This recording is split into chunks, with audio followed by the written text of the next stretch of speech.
asalaamaaleykum wa rahmatulahi taala wa barakaatu.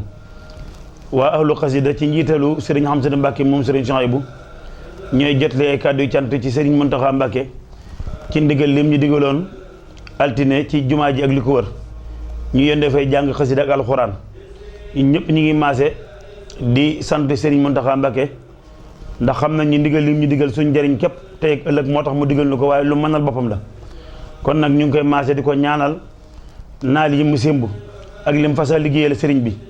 yàlla na ko fi sëriñ borom bàyyi ba mu defe ko ni mu ko bëggee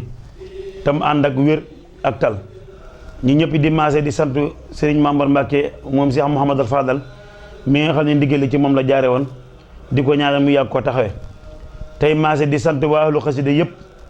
ak kuréel yi nga xam ne ñoo teewoon ñi doon yëkkati xasida yi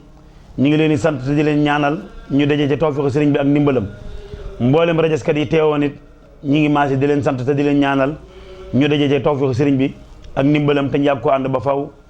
mboolem kuréeli duruskat yi nga xam ne teewoon nañ it ñi ngi maase di leen sant te di leen ñaanal ñoom it ñu daje ngërëmal sëriñ bi ak tawfiqam di maase di ñaanal képp ku teewoon ci bis bi wala nga jàpp ci ak fànn boo ci mën a jàppe rek ahlu xasida ci njiitalu sëriñ Hamsatu it ñi ngi soññee ci alxamis ji ni ko sëñ Mountakha bëggee kenn ku ne fa nga nekk nga dundalaat fa bis bi ci alxuraan ak xasida ak lu baax loo man rek ñu fasaale ci sëñ Mountakha Mbacké mu yàgg fu loolu te wér wasalaamu aleykum wa rahmatullahi taala wa barakaatu.